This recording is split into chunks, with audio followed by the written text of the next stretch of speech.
Film की शुरुआत बर्फ से ढकी एक खतरनाक जगह से होती है, जहां जूलिया और उसका पार्टनर रिसर्च कर रहे होते हैं। दोनों साइंटिस्ट समुद्र के जमे हुए हिस्से में धमाके करके कुछ टेस्ट कर रहे थे। तभी अचानक हेडक्वार्टर से मैसेज आता है कि उनकी लोकेशन पर बहुत बड़ा तूफान आने वाला है, इसलिए उन्हें तुरंत वहां से निकलना होगा। उसी समय पास से गुजर रही एक रूसी पनडुब्बी को समुद्र के अंदर से अजीब और डरावनी आवाजें सुनाई देती हैं। शुरुआत में किसी को समझ नहीं आता कि आखिर नीचे क्या छिपा है, लेकिन फिर समुद्र की लहरें नीचे से ऊपर उठने लगती हैं और जूलिया के सारे स्कैनर गड़बड़ाने लगते हैं। चारों तरफ की बर्फ तेजी से टूटने लगती है। जूलिया अपने रिसर्च पेपर्स बचाने की कोशिश करती है, लेकिन तूफान बहुत करीब पहुंच चुका था। उसका साथी उसे खींचकर स्नो वाहन तक ले जाने लगता है। तभी पनडुब्बी का कप्तान समझ जाता है कि ये आवाज किसी विशाल जीव की है और वो तुरंत सबको वहां से निकलने का आदेश देता है। अचानक समुद्र के अंदर से एक विशाल चीज पनडुब्बी से टकराती है। दूसरी तरफ जूलिया और उसका साथी टूटती बर्फ के बीच जान बचाकर भाग रहे होते हैं, लेकिन उनका वाहन आगे की दरारों में फंसकर बुरी तरह टूट जाता है और पानी में डूब जाता है।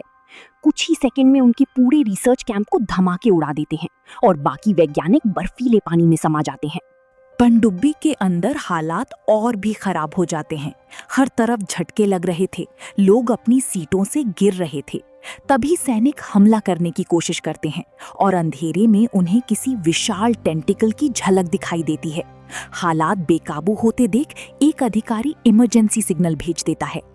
जब रूसी नेवी को पता चलता है कि उनकी खास हथियारों वाली पनडुब्बी गायब हो चुकी है, तब एक रेस्क्यू मिशन तैयार किया जाता है।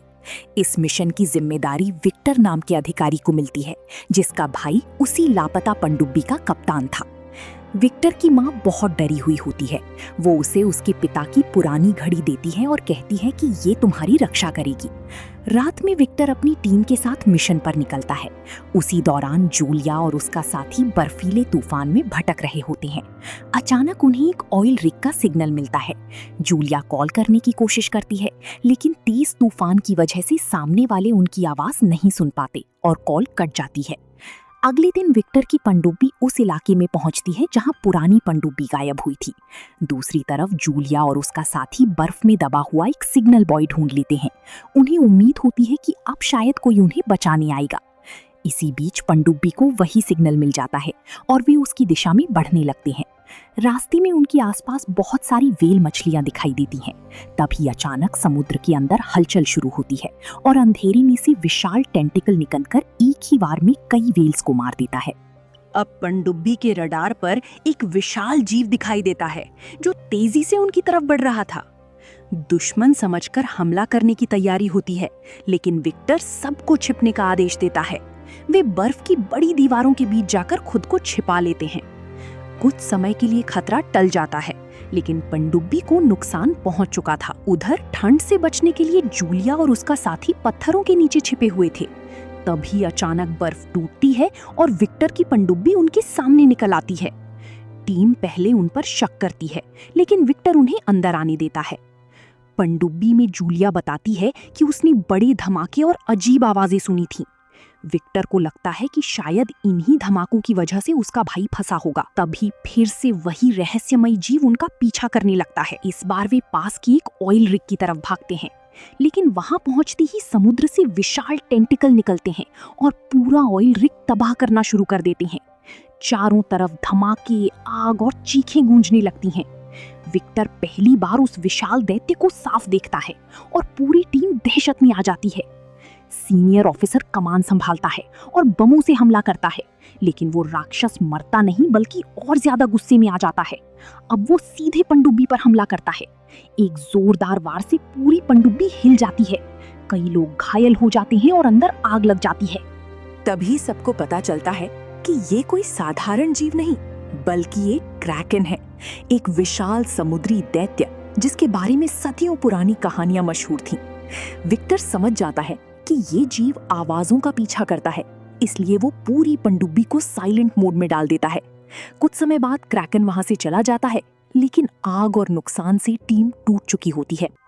काफी बहस के बाद सब वापस लौटने का फैसला करते हैं, लेकिन तभी जूलिया बताती है कि शायद उनके धमाकों ने क्रैकन को उसकी गहरी नींद से जगा दिया। वो ये भी कहती है कि क्रैकन अपने शिकार को अपने अड्डे पर ले जाता है और शायद विक्टर का भाई भी वहीं फंसा हुआ है।